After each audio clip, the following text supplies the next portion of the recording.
ভোরের দিকে রাত্রির ঘুম ভেঙে গেল। ঘুম ভাঙতেই নিজেকে গেস্টরুমে আবিষ্কার করল ও। তারপরে ও সব মনে করতে লাগল যে সে এখানে কি করে এলো। এসব কিছু মনে পড়তেই মনে উঠল নিঝুমের কথা। সে তো নিঝুমের জন্যই এই ঘরে এসেছে, কিন্তু নিঝুম কোথায়? নিঝুমকে কোথাও দেখতে পাচ্ছে না তো, তার মানে নিশ্চয়ই নিঝুম বাড়িতে ফেরেনি। নিঝুমের ওপর রাত্রির এবার অনেক রাগ হচ্ছে, সাথে সাথে অনেক ভয়ও লাগছে। তার জন্যই নিঝুম বাড়ি থেকে বেরিয়ে গেছে, এখনো বাড়িতে ফেরেনি। সকালবেলা এটা জানাজানি হলে হাজারো প্রশ্নের সম্মুখীন হতে হবে ওকে। ঘর থেকে রাত্রি যেই বের হবে তখনই দরজার কাছে দেখল নিঝুম মাথা ঠেকিয়ে বসে আছে। দেখে মনে হচ্ছে যেন ঘুমিয়ে আছে। রাত্রির এবার নিঝুমের উপরে অনেক রাগ হল ও এবার নিঝুমের দিকে এগিয়ে যেতেই দেখল নিঝুম চোখ বন্ধ করে ঘুমিয়ে আছে। আর একটু পরেই সবাই উঠে পড়বে, এর মধ্যে যদি কেউ নিঝুমকে এই অবস্থায় দেখে ফেলে তাহলে এই নিয়ে অনেক কানাঘুষা শুরু হয়ে যাবে, যা রাত্রি কোনোভাবেই চায় না। রাত্রি, এই যে মিস্টার নিঝুম, উঠুন এখান থেকে। আর এখানে ঘুমিয়ে নিজেকে কি প্রমাণ করতে চাইছেন? হ্যাঁ, যে আপনি কত মহান, কত সুপুরুষ। শুনুন, আপনি যদি ভাবেন এগুলো প্রমাণ করার চেষ্টা করবেন তাহলে আমি সেগুলো কোনো দিনই বিশ্বাস করব না। এগুলোর মাধ্যমে অন্যের মন ভোলাতে পারেন, কিন্তু আমার নয়। রাত্রির কথা শুনেও নিঝুম কোনো রেসপন্স করল না, ঠিক আগের মতোই হয়ে রয়েছে। নিঝুম কোনো রেসপন্স করছে না দেখে রাত্রি আবার বলতে শুরু করল, এখান থেকে উঠুন, উঠে রুমে চলুন, এখানে দেখলে সবাই খারাপ ভাবতে পারে। নিঝুমের তাও কোনো সাড়া শব্দ নেই। রাত্রি না পেরে এবার ও নিঝুমের গায়ে হাত দিয়ে নিঝুমকে ডাকতে যাবে, তখন দেখল নিঝুমের গা জ্বরে পুড়ে যাচ্ছে। রাত্রি এবার ভয় পেয়ে গেল, কারণ নিঝুমের অনেক জ্বর, কিন্তু কালকে তো ভালোই ছিল, হঠাৎ করে কি থেকে কি হয়ে গেল। এত বড় একটা মানুষকে তুলে নিয়ে ঘরে নিয়ে যাওয়া ওর পক্ষে অসম্ভব। ও কি করবে এখন ভেবে পাচ্ছে না। এই অবস্থায় বাড়ির লোক কেউ যদি ডাকে তাহলে তারাও সবকিছু জানতে পারবে, ব্যাপারটা অনেক খারাপ হবে। তাই রাত্রি একটু জল এনে মুখে জলের ছিটা দিতেই নিঝুমের ঘোর ভাঙল। নিঝুমের ঘোর ভাঙতেই নিঝুম দেখল রাত্রি তার সামনে বসে আছে। নিঝুম, তুমি এখানে কি করছো? তুমি এখনো ঘুমাওনি? যাও ঘরে গিয়ে ঘুমাও। রাত্রি, আপনার জন্য সারা রাত আর ঘুম হলো কই? সারা রাত আপনার জন্য চিন্তায় চিন্তায় আমার ঘুমই হয়নি, আর আপনার এখন অনেক জ্বর। আপনি চলুন ঘরে, ওষুধ খাবেন। নিঝুম, রাত্রির আবার নিঝুমের জন্য চিন্তা হয় শুনে অবাক লাগল। কথাটার মধ্যে নিঝুমের রাত্রির প্রতি অভিমানী প্রকাশ পাচ্ছে। তোমার আমার জন্য এতটা না ভাবলেও চলবে, কারণ আমি তোমার ধর্ষক কোনো গুণী ব্যক্তি নয়। তাহলে আমার জন্য এতটা কেয়ার করলে সেটা মানাতো, বাট এত কেয়ার আমার জন্য মানায় না। তাই তুমি ঘরে যাও, আমার কিছু হবে না। রাত্রি, আপনি কিন্তু এবার বেশি বাড়াবাড়ি করছেন। চলুন আমার সাথে ঘরে, বলে নিঝুমকে কোনো রকম টেনে নিয়ে নিঝুমের ঘরে গেল, গিয়ে নিঝুমকে খাটে শুইয়ে দিল। কিছুক্ষণ পর নিঝুম আবার অজ্ঞান হয়ে গেল। নিঝুমের এই অবস্থা দেখে রাত্রির ঘাম ছুটতে লাগল।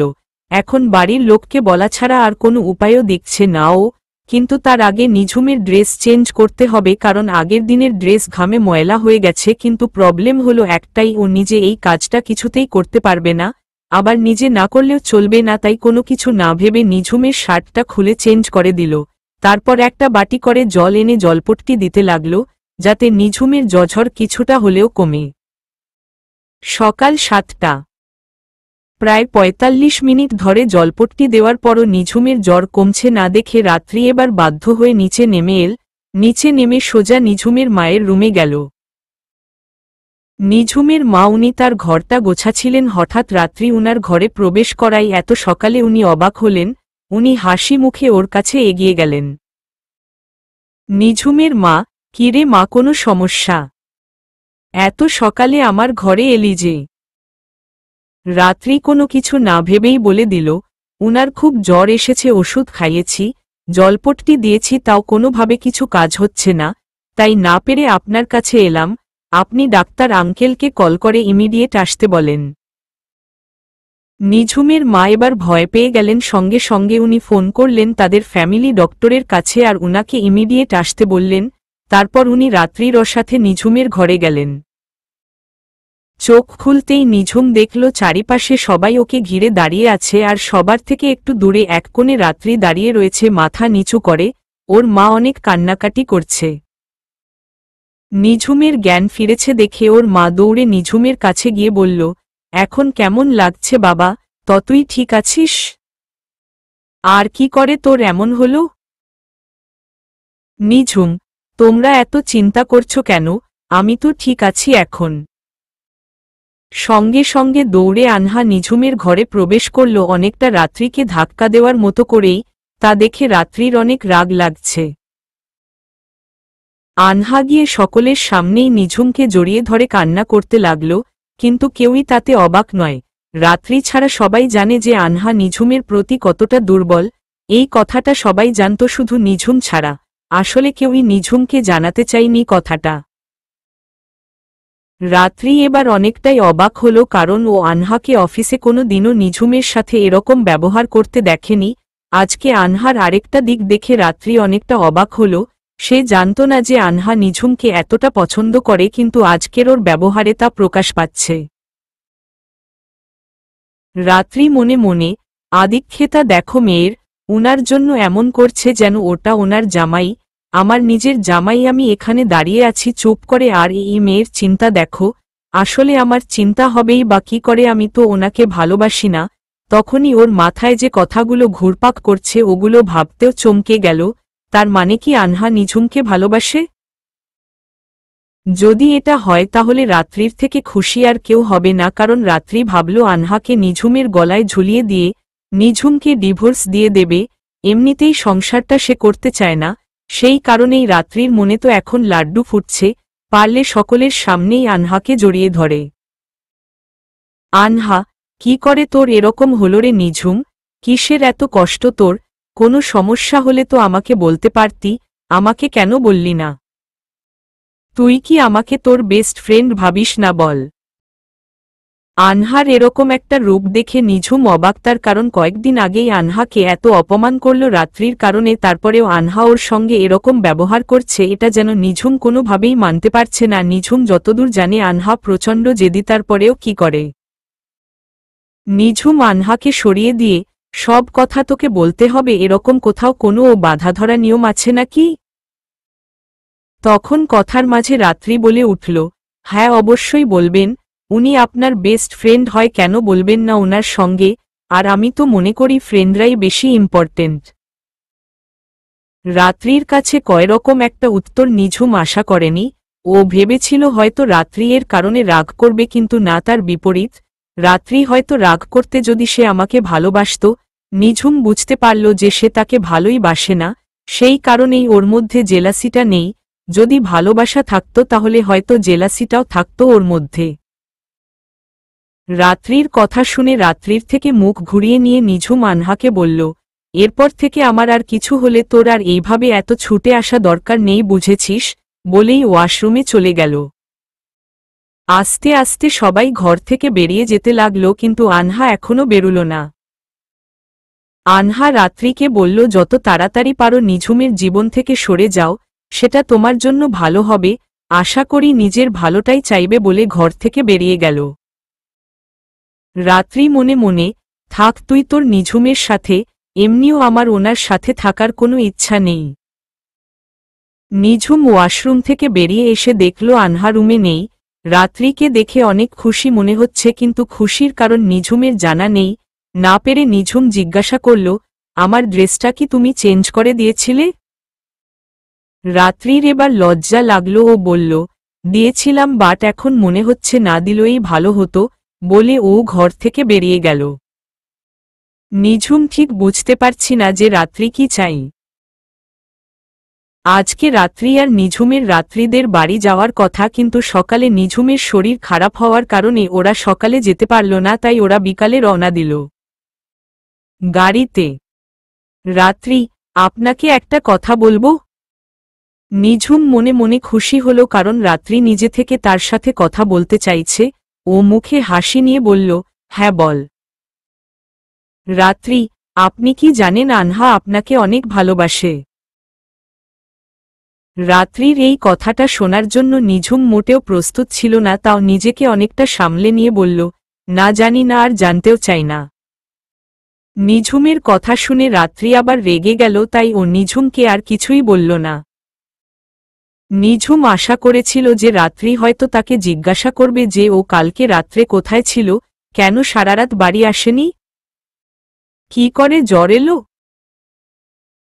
কিন্তু রাত্রি এমন কিছুই জিজ্ঞাসা করল না। নিঝুমের অনেক খারাপ লাগল, কিন্তু খারাপ লাগলেও কিছু করার নেই, কারণ তার পাপের শাস্তি ভোগ করছে ও আর করবে। প্রায় আধ ঘন্টা পর ওরা রাত্রির বাড়িতে পৌঁছে গেল। অফিস ছুটির সময় নিঝুম দেখল রাত্রি অফিস থেকে বেরিয়ে আসছে। নিঝুম অনেকক্ষণ ধরে রাত্রির জন্য অপেক্ষা করছিল যে কখন ও আসবে আর একসঙ্গে বাড়ি যাবে, কিন্তু রাত্রি তার সঙ্গে বাড়ি যেতে চাই কি সেটা তার কাছে অনিশ্চিত। কোনো এক অদ্ভুত টানে রাত্রির জন্য অপেক্ষা করছিল নিঝুম। হঠাৎ রাত্রি অফিস থেকে বের হতেই দেখল নিঝুম দাঁড়িয়ে রয়েছে। নিঝুমের দিকে আপাতত তাকাতে চাইছে না ও, এমনিতেই ও নিঝুমকে খুব একটা পছন্দ করে না। নিঝুম আর কোনো দ্বিধাবোধ না করে রাত্রি একটু এগিয়ে আসতেই ওকে জিজ্ঞাসা করল, যদি তোমার কোনো প্রবলেম না থাকে তো তুমি আমার সাথে যেতে পারো, যেহেতু আমরা একই জায়গায় যাচ্ছি আর আলাদা গেলেও ব্যাপারটা একটু দৃষ্টিকটু হয় সেই কারণে আর কি। রাত্রি নিঝুমকে প্রায় বলতে যাবে যে ও নিঝুমের সাথে কোনোভাবেই যাবে না, কিন্তু হঠাৎ কিছু একটা ভেবে ও রাজি হয়ে গেল নিঝুমের সাথে যেতে। রাত্রি, আচ্ছা চলুন। রাত্রির কথা শুনে নিঝুম অনেকটা অবাক হল, কারণ নিঝুম ভাবেনি যে রাত্রি এত সহজে রাজি হয়ে যাবে। হয়তো রাত্রিকে নিঝুমের বলা কথাটা রাত্রির একটু হলেও মনে ধরেছে। নিঝুম তাকে বলেছিল তাদের মধ্যে সম্পর্কটা ঠিক না থাকলেও অন্তত পরিবারের লোকেদের খুশির জন্য যেন সবার সামনে অভিনয়টা করে যায়, হয়তো তা পরিপূর্ণ করার প্রচেষ্টায় রয়েছে। নিঝুম খুব খুশি হল রাত্রির কথা শুনে, মুখে এক চিলতে হাসি এনে রাত্রিকে বলল, নিঝুম, আচ্ছা চলো। রাত্রি নিঝুমের পাশের সিটে বসেছে, গাড়ি আপন গতিতে চলছে। নিঝুম ওর সাথে কথা বলার কোনো সাহস পাচ্ছে না, কারণ ও জানে রাত্রি তাকে খুব একটা পছন্দ করে না, আর সে যদি এখন রাত্রির সঙ্গে কথা বলতে চায় তাহলে রাত্রি হয়তো বিরক্তি বোধ করবে, কোনো না কোনোভাবেই তাকে অপমান করবে, সেই কারণে অনেকটা চুপচাপই রয়েছে নিঝুম। নীরবতা ভেঙে রাত্রি বলে উঠল, আমি আসলে আপনাকে একটা কথা বলতে চাই। নিঝুম রাত্রির দিকে ভ্রু কুঁচকে তাকাল। জিজ্ঞাসু দৃষ্টিতে রাত্রিকে জিজ্ঞাসা করল, আচ্ছা বল, কি বলতে চাও। রাত্রি একটু আমতা আমতা করে বলেই ফেলল, দেখুন আমাদের বিয়ে হয়েছে তাও 20 থেকে 25 দিন হতে চলল, কিন্তু তাও আমাদের সম্পর্কের মধ্যে কোনো রকম কোনো পরিবর্তন আসেনি, বরং তিক্ততাটা আরও বেড়েই চলেছে দিন দিন। এইভাবে অন্য কিছু হলেও একটা সংসারকে টিকিয়ে রাখা যায় না বলে আমি মনে করি, তাই। নিঝুম, তাই তুমি ভাবছো যে তুমি আমাকে ডিভোর্স দিবে, তাই তো? রাত্রি মনে মনে ভাবল যে ওর জন্য কাজটা হয়তো আরো সহজ হয়ে গেল, তাই এবার ভাবলেশহীনভাবে বলল, একদম ঠিক বলেছেন আপনি। আসলে আমি আপনার সাথে সংসারটা করতে চাইছি না, যেখানে আপনার উপস্থিতি আমার বিরক্ত লাগে, সেখানে আপনার সঙ্গে আমি একই ছাদের নিচে কি করে সারাটা জীবন কাটাই বলুন। এটা অন্তত আমার পক্ষে সম্ভব নয়। নিঝুম এবার জোরে গাড়ির ব্রেক কষল। নিঝুমের রাগে মাথা ফেটে যাচ্ছে, কিন্তু যতটা সম্ভব নিজেকে শান্ত রাখার চেষ্টা করছে। নিঝুম নিজের খারাপ রূপটা ও রাত্রিকে দেখাতে চাইছে না, একবার দেখানোর ফলাফল সে এখনও ভোগ করছে। নিঝুম ভেবেছিলে রাত্রি হয়তো তাদের সম্পর্কটা ঠিক করার জন্য কোনো কিছু বলবে, তাই অনেক আগ্রহ নিয়ে কথাগুলো শুনছিল, কিন্তু রাত্রির থেকে এই ধরনের কথা শুনে ও নিজেকে আর ঠিক রাখতে পারল না। নিঝুম, রাত্রি তুমি যদি ভেবে থাকো যে আমি তোমাকে এত সহজে ডিভোর্স দিয়ে দেব তাহলে তুমি ভুল ভাবছ। আমি তোমাকে ভালোবাসি, আর যা করেছি ভালোবেসে করেছি। বিয়েটা হলো আমাদের ভালোবাসার চিহ্ন, আর কখনো আমি তোমাকে ডিভোর্স দিব না, তাই এসব ডিভোর্সের কথা তুমি ভুলে যাও। আর অন্য কোনো চিন্তা যদি তোমার মাথায় থেকে থাকে তাহলে সেগুলো মাথা থেকে বার করে ফেললে সেটা তোমার জন্যই ভালো হবে। না হলে কিন্তু আমি আমার খারাপ রূপটা দেখাতে তোমাকে আবার বাধ্য হব। আশা করি যেটা তোমার ভালো লাগবে না। নিঝুমের কথা শুনে রাত্রির মেজাজ পুরো বিগড়ে গেল। এবার নিঝুমকে বলতে লাগল, রাত্রি, কি আর সর্বনাশ করবেন আমার? যা করার তা তো করেই ফেলেছেন, আর কিছু কি বাকি আছে? আসলে আপনার মতো মানুষগুলো এরকমই হয়, যারা নারীদেরকে অবলা বলে মনে করে আর সেই কারণে অত্যাচারিত হয় প্রত্যেক দিন প্রতিটা নারী। আপনি যদি ভেবে থাকেন যে আমি আপনার সাথে সংসার করব, তবে সেটা ভেবে খুব ভুল করছেন, কারণ তেমনটা হওয়ার নয়। বলে গাড়ির দরজা খুলে রাত্রি বেরিয়ে গেল। নিঝুম চাইছে না এই মুহূর্তে রাত্রি তার সামনে থাকুক, কারণ না হলে রাত্রিকে আর ও কিছু উল্টোপাল্টা বলে দেবে। সে নিজেকে যথাসাধ্য কন্ট্রোল করার চেষ্টা করেছে, কিন্তু আর যেন পারছে না। নিঝুম বাড়িতে ফিরতেই নিঝুমের মা নিঝুমকে জিজ্ঞাসা করল, নিঝুমের মা, কিরে রাত্রি কোথায়? তুই একা ফিরে আসলি যে? নিঝুম, জানি না তোমার বৌমা কোথায়। আমার সাথে আসছিল, রাগারাগি করে গাড়ি থেকে নেমে গেছে। সে আমাকে কোনো কিছু বলার প্রয়োজন বোধ করে না, আর কেনই বা করবে, সে যে আমাকে ভালোবাসে না। আচ্ছা মা, আমার কি দোষ বলতো? ভালোবাসাটা কি অপরাধ, নাকি ভালোবেসে একটা মানুষকে পাওয়ার জন্য কিছু করা সেটা অপরাধ? কোনোটা। নিঝুমের মা এবার কেঁদেই ফেললেন, কারণ উনি ভেবেছিলেন রাত্রি আর নিঝুমের সম্পর্কটা কিছুটা হলেও ঠিক হয়েছে, কিন্তু বারবার তিনি ভুল প্রমাণিত হয়ে চলেছেন। তার নিজের ছেলের কষ্ট তিনি আর সইতে পারছেন না। নিঝুম আর কিছু না বলে ঘরে চলে গেল। নিঝুমের মা সোফায় বসে রাত্রির জন্য অপেক্ষা করছেন। নিঝুম আসার পরেও রাত্রি বাড়িতে ফেরেনি। অনেক রাত করেই বাড়ি ফিরেছে রাত্রি। হঠাৎ কলিং বেল বাজায়। নিঝুমের মা তাড়াতাড়ি ছুটে গেলেন, গিয়ে দেখলেন রাত্রি ফিরে এসেছে। রাত্রিকে ফিরে আসতে দেখে উনি যেন প্রাণ ফিরে পেলেন। নিঝুমের মা, রাত্রি, মা কোথায় ছিলি এতক্ষণ? রাত্রি, আসলে মামনি আনহা আপুর সাথে কিছু দরকার ছিল, সেজন্য গিয়েছিলাম কথা বলতে, তাই দেরি হয়ে গেল। রাত্রির দেওয়া উত্তরটা নিঝুমের মার যেন পছন্দ হল না, কারণ উনি জানেন আনহা নিঝুমকে কতটা ভালোবাসে, আর এত বছর ধরে নিঝুমের পিছনে পড়ে আছে, তাই এত সহজে নিঝুমকে ছাড়ার পাত্র সে নয়। আর এখন তার রাত্রির সাথে এমন ব্যবহার উনাকে ভাবাচ্ছে। নিঝুমের মা, আচ্ছা তুই ফ্রেশ হয়ে নে, তারপর খেতে আয়। রাত্রি হাসি মুখ নিয়ে বলল, আচ্ছা। রাত্রি রুমে গিয়ে দেখল নিঝুম ব্যালকনিতে দাঁড়িয়ে আছে।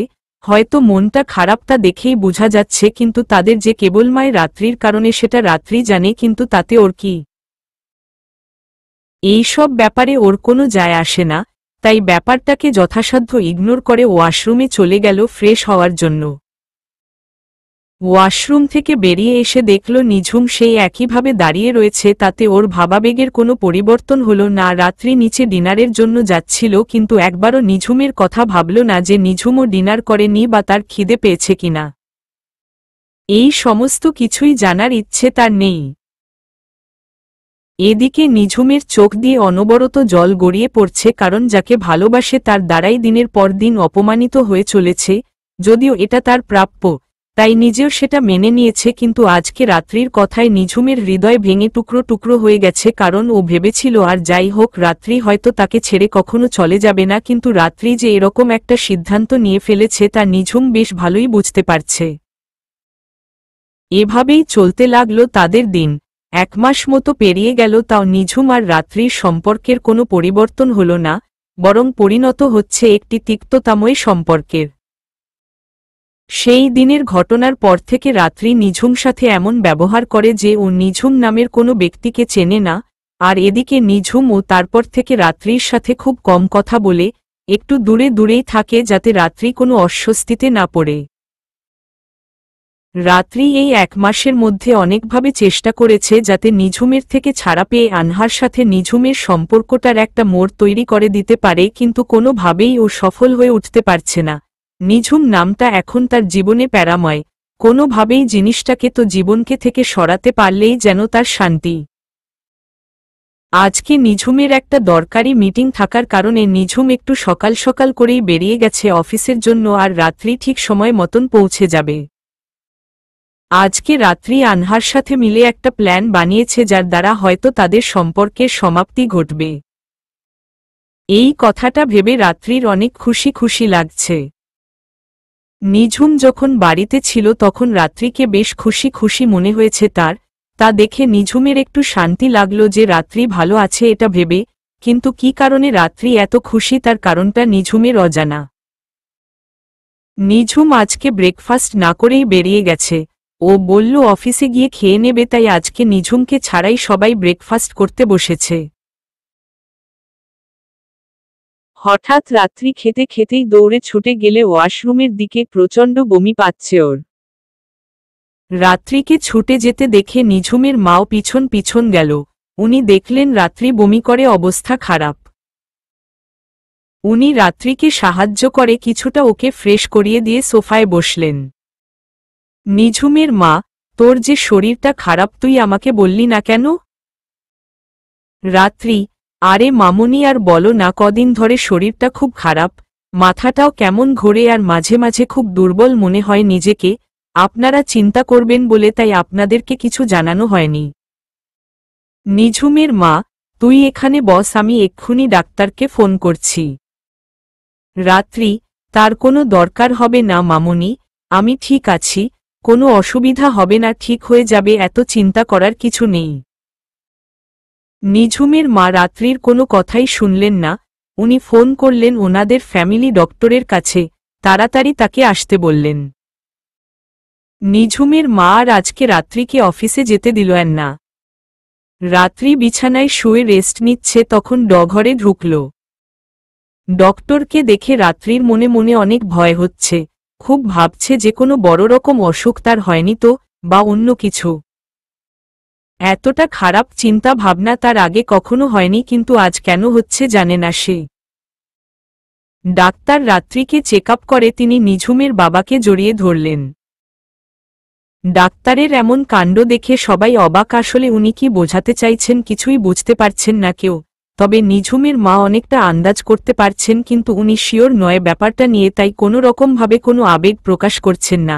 ডাক্তার কি বলে সেটা শোনার অপেক্ষায় আছেন। ডাক্তার, তুমি যে দাদু হতে চলেছে, মিষ্টি খাওয়াবে না?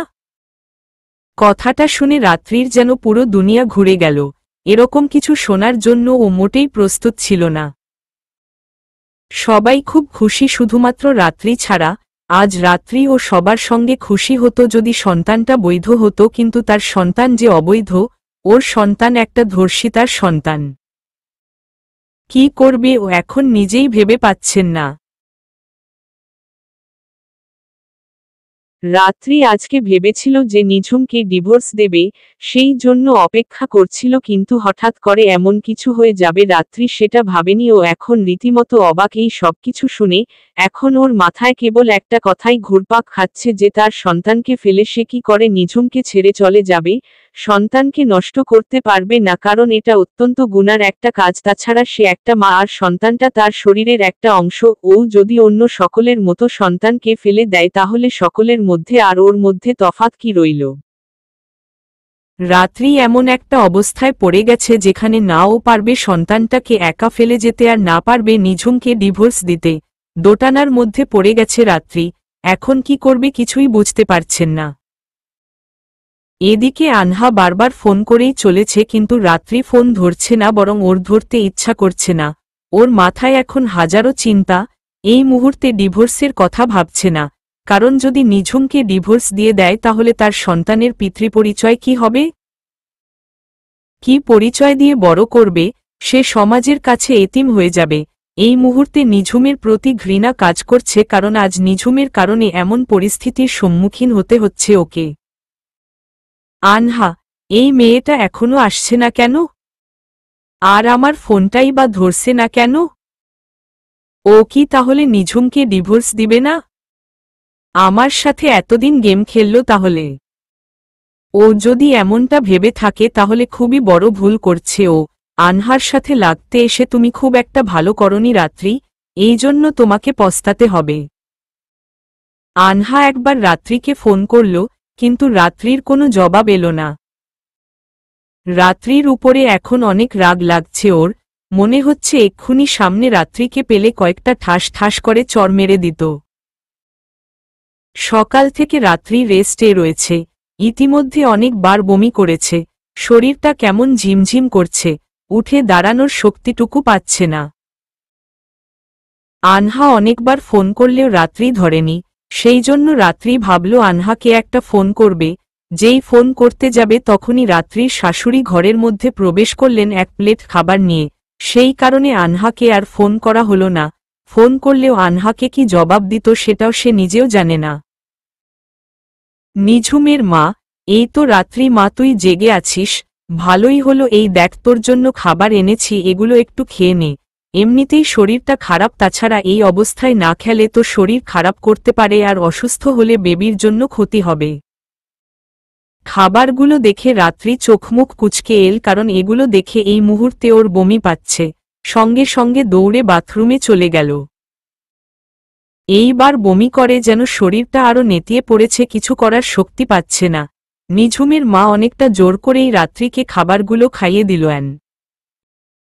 রাত্রি এবার অনেকটা কিন্তু করে নিঝুমের মাকে জিজ্ঞাসা করল, রাত্রি মামনি, আপনি কি উনাকে খবরটা দিয়েছেন?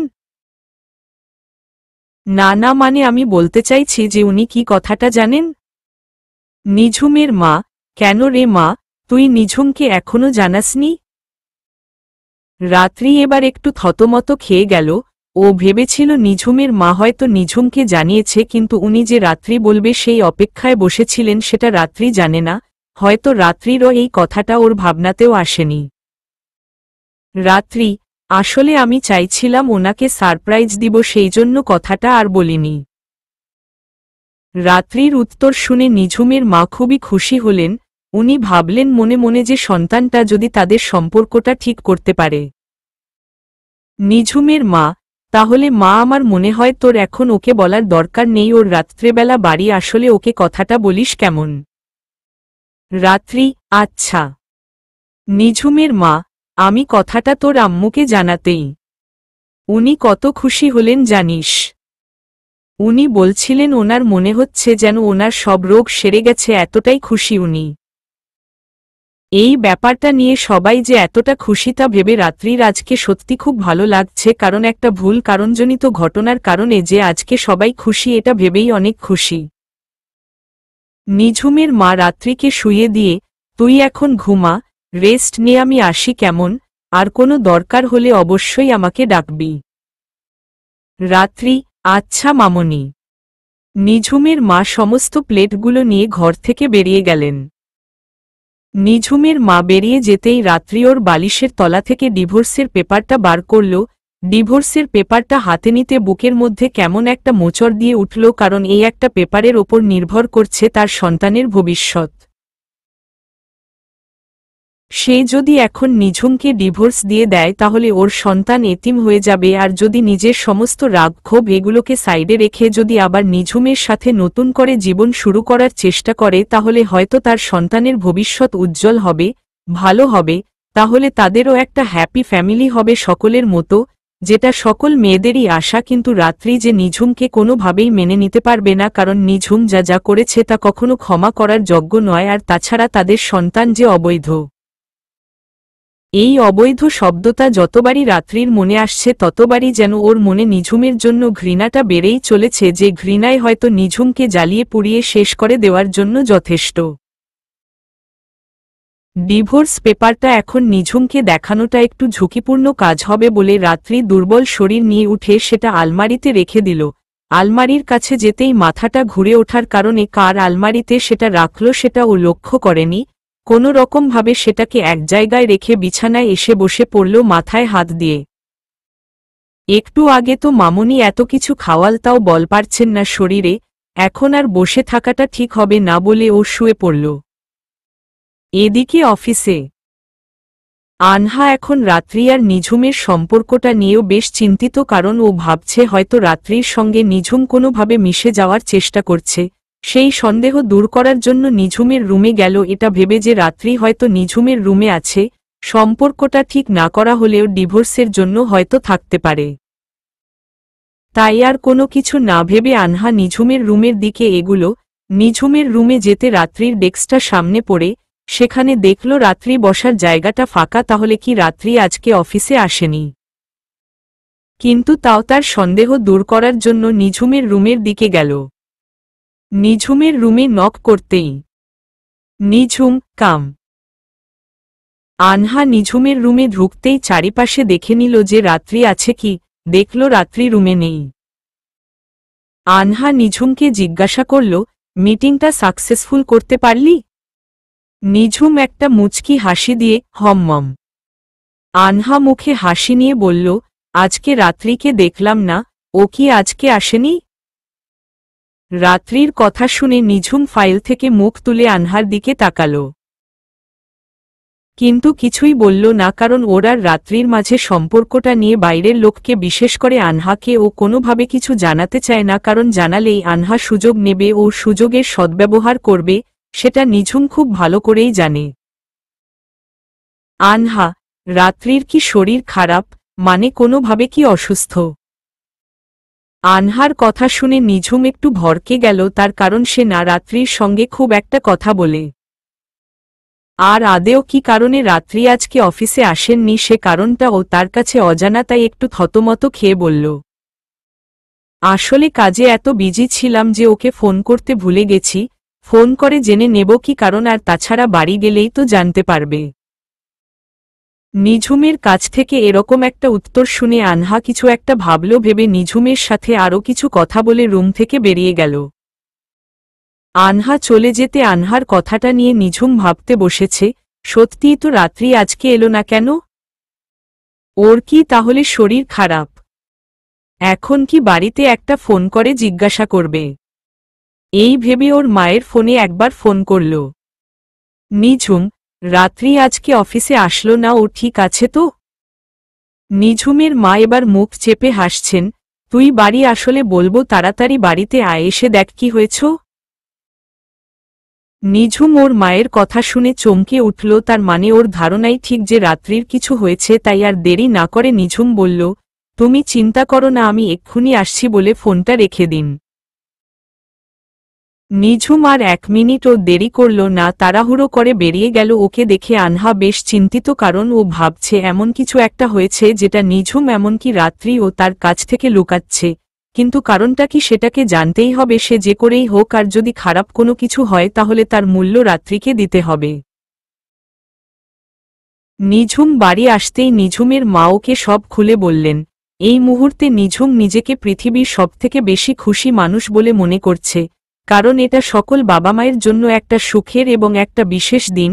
আজ নিঝুম সে সুখ অনুভব করতে পারছে। নিঝুম আর দেরি না করে দৌড়ে ছুটে গেল ঘরে, গিয়ে দেখল রাত্রি জানালার দিকে মুখ করে বসে আছে। নিঝুম উত্তেজনার বশে গিয়ে রাত্রিকে কলে করে নিয়ে ঘোরাতে লাগলো আর বলতে লাগলো, থ্যাংক ইউ রাত্রি, আমাকে আর একটা এত খুশির খবর দেওয়ার জন্য। আমি তোমার কাছে সত্যিই কৃতজ্ঞ। আমি যে কতটা খুশি তোমাকে বলে বোঝাতে পারবো না, এবার হয়তো আমাদের সম্পর্কটা ঠিক হবে, তুমি দেখে নিও। হঠাৎ করে এত কিছু হয়ে যাওয়াই রাত্রি ঠিক বুঝে উঠতে পারল না যে কি হচ্ছে। তারপরে কিছুক্ষণ পর বুঝতে পারল যে নিঝুম ওদের বেবির কথা বলছে। নিঝুমকে নামাতে বলল রাত্রি, কারণ আসলে নিঝুম উত্তেজনার বশে এমন কাজটা করে ফেলেছে। ও আর খুশি ঠিকানা নেই, কিন্তু রাত্রি বলাতেই রাত্রিকে ছেড়ে দাঁড়াল। নিঝুম, আই এম রিয়েলি সরি, আমি আসলে বুঝতে পারিনি, আনন্দে আর এক্সাইটমেন্ট এমনটা করে ফেলেছি। আর কিছু নিঝুম বলতে পারল না, তার আগেই রাত্রি ঠাস করে নিঝুমের গালে একটা চড় মারল। রাত্রি, লজ্জা লাগে না আপনার? আপনি এসব কথা আবার জোর গলায় বলছেন। আপনার লজ্জা হওয়া উচিত। আপনার এমন নিকৃষ্ট কাজকর্মের জন্য আজ আপনার কারণে একটা অবৈধ সন্তানকে জন্ম দিতে হচ্ছে আমায়। রাত্রির কথা শুনে নিঝুম অনেক অবাক হল, কারণ একটু আগে রাত্রি বলল যে তাদের সন্তানটা অবৈধ, কিন্তু নিঝুমের জানা মতে তাদের সন্তান তো বৈধ। রাত্রির সঙ্গে তার বিয়ে তো আগেই হয়ে গেছে, তাই সন্তানটা কোনোভাবেই অবৈধ হতে পারে না। নিঝুম বলল, তুমি এসব কি সব কথা বলছে রাত্রি? ও আমাদের অবৈধ সন্তান কেন হতে যাবে, ও তো আমাদের বৈধ সন্তান। বৈধ শব্দটা শুনে রাত্রি যেন নিজেকে আর ঠিক করে রাখতে পারল না। এই মুহূর্তে নিঝুমের প্রতি অত্যন্ত রাগ হচ্ছে তার, কারণ নিঝুম এত বড় একটা পাপ কাজ করে আবার জোর গলায় কথাগুলো বলছে, তাই আবার একটা চড় বসিয়ে দিল নিঝুমের গালে। নিঝুমের যেন এবার রাগ সপ্তম আসমান অবধি পৌঁছে গেল, কারণ একে রাত্রি তাকে বিনা কারণে থাপ্পড় মারল সেটা মানা যায়, তারপরও আবার থাপ্পড় মারল, এই জিনিসটা ও কিছুতেই মেনে নিতে পারছে না। আজ অবধি তার বাবা মা তার গায়ে হাত তোলেনি, সেখানে রাত্রি একবার নয় দুবার নয়, এটা নিয়ে তিনবার তাকে থাপ্পড় মারল। নিঝুম, অনেক হয়েছে আর নয়, তুমি যে বলছো আমাদের সন্তানটা অবৈধ, সেটা কোনো সাহসে তুমি বলো? নিজেদের ভালোবাসার একটা পবিত্র ফলাফলকে তুমি এভাবে কলঙ্কিত করছো, এটার অধিকার তোমার নেই। আমাদের কোনো অবৈধ সন্তান নয়, বরং বৈধ সন্তান। আর তোমাকে যেটা আমি বলিনি আজ বাধ্য হয়েই আমাকে বলতে হচ্ছে। আমি ভেবেছিলাম এ কথাগুলো তোমাকে জানাবো না, কিন্তু আজ জানাতে বাধ্য হচ্ছি। তোমার সঙ্গে বিয়েটা আমার অনেক আগেই হয়ে গেছিল, তাই আমাদের সম্পর্কটা পবিত্র ছিল। হতে পারে আমি তোমাকে জোর করেই সমস্ত কিছু করেছি, তা বলে আমাদের সন্তানটা অবৈধ নয়। আমার সন্তানকে অপবিত্র বলার কোনো অধিকার তোমার নেই। নিঝুমের কথা শুনে রাত্রি খাটে বসে পড়ল ও বুঝতে পারল তাহলে তাদের সন্তানরা পবিয়ে। রাত্রির যেন নিঝুমের প্রতি রাগটা এবার কিছুটা হলেও কমবে। এবার ও নিঝুমকে কিছু বলতে যাবে, তার আগেই নিঝুম ঘর থেকে বেরিয়ে চলে গেছে। কোনো কিছু বলার সুযোগ সে আরও পেল না। নিঝুম চলে যাওয়ার পর রাত্রির নিজের মধ্যে অনুশোচনার শেষ নেই। সে বুঝতে পারল যে সে অনেক বড় একটা ভুল করে ফেলেছে। হতে পারে নিঝুম একটা অন্যায় তার সঙ্গে করেছিল, কিন্তু তার ফলাফল যে কোনো পাপ নয়। রাত্রি এখন ভাবছে যে ও নিঝুমের সাথে সম্পর্কটা ঠিক করবে নাকি নিঝুমকে ডিভোর্স দিয়ে দেবে। কিন্তু যা করবে তাতে যেন তার সন্তানের ভালো হয়, সে দিকটা দেখে সমস্ত কিছু করবে ও। অনেকক্ষণ হয়ে গেল নিঝুম তো আসলো না। রাত্রির যেন এবার একটু খারাপ লাগছে নিঝুমের জন্য। নিঝুমের মা এলেন রাত্রিরও ঘরে, তবে হাতে প্লেট ভর্তি খাবার নিয়ে। খাবারেও দিকে তাকাতেই রাত্রিরও যেন গা গুলিয়ে উঠল। তারপরে নিঝুমের মাকে বলল, মামুনি আপনি আবার এসব আনতে গেলেন কেন? একটু আগেই তো খেলাম, তাছাড়া আমার এখন খিদে নেই, তুমি বরং এগুলো এখানে রেখে দাও, আমার যখন খিদে পাবে আমি খেয়ে নেব। নিঝুমের মা মুখে এক চিলতে হাসি নিয়ে রাত্রির পাশে গিয়ে বসলেন। তা বললে কি হয়? এমন সময় একটু ভালো করে খেতে হয়, এমনিতেই তো যা খাচ্ছিস বমি করে ফেলেছিস, আর তাহলেই কি রইল শরীরে? কিছুই না, তাই এগুলো খেয়ে নে। রাত্রি, এই মুহূর্তে কিছু খেতে ইচ্ছা করছে না, আমি বরং একটু পরে খাই। নিঝুমের মা, আচ্ছা ঠিক আছে। রাত্রি এবার একটু আমতা আমতা করে বলল, মামুনি উনি কোথায় গেল, আপনাকে বলে গেছে? নিঝুমের মা রাত্রির কথা শুনে বুঝতে পারলেন যে হয়তো এখনো সম্পর্কটা তাদের মধ্যে স্বাভাবিক নয়, তা না হলে এমন একটা খুশির মুহূর্তে নিঝুম কোথায় যাবে সেই কথাটা জানা উচিত রাত্রির, কিন্তু সে জানে না। নিঝুম তো আমাকে বলে গেল না যে কোথায় যাচ্ছে। এরপরে উনি একটু সংকোচ নিয়ে বললেন, তোকে আমি একটা কথা বলবো রে মা। হ্যাঁ বল। তোর আর নিঝুমের মধ্যে সম্পর্কটা এখনো ঠিক হয়নি বল। উনার কথা শুনে ও মাথা নিচু করল, যার অর্থ হয়তো বুঝতে খুব একটা অসুবিধা হয়নি নিঝুমের মায়ের। তুই খুব বড় ভুল করেছিস, আমি তোকে আগেই বলেছিলাম সময় থাকতে সম্পর্কটা ঠিক করে নে। যদিও আমার নিঝুম খুব ভালো ছেলে, ও তোকে খুব ভালোবাসে। এখন বাকিটা তোর উপরে, তুই কি করবি। আর কিছু না হলেও নিজের সন্তানটার কথা ভাবিস, তার ভবিষ্যতের কথা ভাবিস। আর এমন কিছু করিস না যাতে নিঝুম কষ্ট পায়, যার ফলে তোকে দূরে সরিয়ে দেয়। কথাটা শুনতে রাত্রির বুকে ধক করে উঠল, কারণ ও তো ডিভোর্সের কথাটা ভেবে এমন কিছুই করেছে। ও যে ভাবছিল নিঝুমকে ডিভোর্স দেবে, কিন্তু একথা শুনে নিঝুম ওকে যদি দূরে সরিয়ে দেয় সেই আতঙ্ক বাসা বাঁধছে এখন তার মনে। রাত্রি চুপ করে আছে, কিছু বলছে না। আচ্ছা মামুনি, আমি চেষ্টা করব। চেষ্টা নয়, তোকে সম্পর্কটা ঠিক করতে হবে, না হলে যার ফলাফল ভোগ করবে তাদের সন্তান। আর আশা করি মা হয়ে সন্তানের এত বড় ক্ষতি নিশ্চয়ই হতে দিবি না। হ্যাঁ। নিঝুমের মা রাত্রির সঙ্গে আরও কিছুক্ষণ কথা বলে ঘর থেকে বেরিয়ে গেলেন। রাত্রির মনে মনে এখন ভয় হচ্ছে, নিঝুম যদি ওদের ডিভোর্সের কথা কোনোভাবে জেনে ফেলে তাহলে নিঝুম হয়তো তাকে আর কোনো দিনও ক্ষমা করবে না। ওর বিশ্বাস আছে আর যাই কিছু হয়ে যাক, নিঝুম যতই বলুক নিঝুম রাত্রিকে কখনো ছাড়বে না, কিন্তু নিঝুম যদি আঘাত পায় বারবার তাহলে তো সহ্য করার ক্ষমতা হয়তো নিঝুম হারিয়ে ফেলবে আর তার ফলাফল হবে ডিভোর্স, যা রাত্রি আর চাইছে না। তখন হঠাৎই ফোন বেজে উঠল রাত্রির ফোনে। ফোনটা হাতে নিতেই বিরক্ত হল কারণ আনহা ফোন করেছে তাকে। কি হলো, তুমি আজকে অফিসে এলে না কেন? আমার শরীরটা ভালো নেই বলে অফিসে আসিন। আমি এতক্ষণ ধরে ফোন করছি, ফোনটা কি ধরতে পারছিলে না? চারিপাশে সবসময় লোকজন ছিল তাই ফোনটা ধরা হয়ে ওঠেনি। হোয়াট এভার, তোমার কি হলো না হলো তাতে আমার কোনো ইন্টারেস্ট নেই, আসল কথায় আসি, ডিভোর্সটা কি দিয়েছে? তুমি মানো পেপারে সিগনেচার করেছে? না, আমি এখনো দিইনি, তাই সই করেনি। কথাটা শুনেই রাত্রি যেন তেলে বেগুনে জ্বলে উঠল আর বলল, গেম খেলছে তুমি আমার সাথে? মনে রেখো, যদি সেরকম কিছু করার চেষ্টা করো তো তুমি আমার হাত থেকে রেহাই পাবে না। তুমি এখনো জানো না যে আনহা কি জিনিস। নিঝুমকে পাওয়ার জন্য আমি সবকিছু করতে পারি বলে ফোনটা রেখে দিল। আনহা কি করল বা বলল তাতে ওর কোনো যায় আসে না, কিন্তু একটা জিনিস জানে, যদি আনহা ডিভোর্সের ব্যাপারে বলে দেই। তারপর আবার মনে পড়ল যে আনহা নিজে এত বোকা নয় যে ডিভোর্সের কথাটা নিঝুমকে বলবে, যদি বলে তাহলে নিঝুম বুঝে যাবে যে সব আনহার কাজ। দুপুর গড়িয়ে বিকেল গড়িয়ে রাত হতে চলল, নিঝুম এখনো বাড়ি ফিরল না। আজকে রাতটা রাত্রির জন্য সত্যিই নিঝুমরাত বলে মনে হচ্ছে। নিঝুমকে ছাড়া এই প্রথম কোনো শূন্যতা অনুভব করছে রাত্রি, যা আগে কোনো দিনও করেনি। রাত 10টা। রাত্রি খাটে হেলান দিয়ে বসে আছে, একটু চোখে ঘুম ঘুম এসেছিল। হঠাৎ দরজা খোলার শব্দে ঘুমটা ভেঙে গেল, দেখল নিঝুম এসেছে। এই প্রথম যেন নিঝুমের উপস্থিতি তার কাছে কিছুটা হলেও ভালো লাগছে, যা আগে কখনো ভালো লাগেনি। রাত্রিকে অবাক করে দিয়ে নিঝুম রুমে এসে টাইয়ার ঘড়িটা খুলতে লাগল, কিন্তু রাত্রির সাথে তাও একবার কথা বলো না। রাত্রির দিকে একবার তাকালো। সে নিজে থেকেও নিঝুমের সাথে কিছু বলতে পারছে না, কোনো মুখে বলবে। সে এতদিন ধরে নিঝুমকে হাজারো অপমান করেছে, তবু নিঝুমের মুখ থেকে একটা বলিও ফোটেনি। আজকে এত কিছু বলার পরও নিঝুমের মুখ খুলেছে, নিশ্চয়ই নিঝুম খুব কষ্ট হয়েছে, না হলে নিঝুম তেমন মানুষ নয়, সেটা রাত্রি খুব ভালোভাবেই বুঝে গেছে। ও নিজেকে প্রিপেয়ার করে নিল নিঝুমের সাথে কথা বলার জন্য।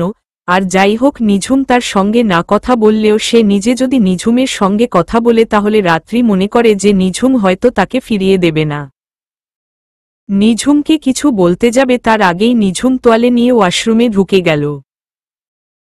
রাত্রি সুযোগটা হারিয়ে ফেলল নিঝুমকে কিছু বলার। হঠাৎ কোনো একটা কারণে রাত্রি দেখল নিঝুম আবার ওয়াশরুম থেকে ফিরে আসছে, হয়তো কিছু ভুলে যাচ্ছে সেই কারণে। রাত্রি বুঝতে পারল যে নিঝুম ওর জামাকাপড় নিতে ভুলে গেছে, সেই কারণেই হয়তো এসেছে। জামাকাপড় নিতে দেখেই হঠাৎই ওর মনে পড়ল যে আলমারির ভিতরে ওর ডিভোর্সের ফাইলটা রেখেছিল, কিন্তু সেটা কার কাবার্ডের মধ্যে রেখেছিল সেটা ওর মনে নেই। নিঝুম যতদিকে কাবার্ডের দিকে এগিয়ে যাচ্ছে রাত্রির হার্টবিট বেড়ে গেছে, কারণ কোনোভাবে যদি ডিভোর্স পেপার হাতে পড়ে তাহলে হয়তো সব শেষ হয়ে যাবে। সম্পর্ক জোড়া লাগানোর মতো আর কোনো অবশেষ অংশটুকু আর থাকবে না। নিজের কাপড় থেকে জামা কাপড় বার করেছে, হঠাৎ একটা কাগজের মতো কিছু জিনিস সে অনুভব করল, কিন্তু এরকম জামা কাপড়ের ভিতর কাগজ কেন থাকবে তা দেখার জন্য নিঝুম পেপারটা হাতে নিতেই দেখল সেখানে ডিভোর্সের পেপার রয়েছে, আর তাতে সাইন আছে রাত্রির নিজের। এই মুহূর্তে নিজের চোখকে বিশ্বাস করতে পারছে না ও ভাবছে যে রাত্রি তার সঙ্গে এমন করতে পারে না। পরক্ষণেই মনে হল যে রাত্রি তো আগে তাকে ডিভোর্স দেওয়ার কথা বলেছে, তাহলে সত্যিই কি রাত্রি তেমন কোনো কিছু ভেবেছিল? যদি সেরকম কিছু ভেবে থাকে তাহলে তাই হোক, ও খুশি থাকুক।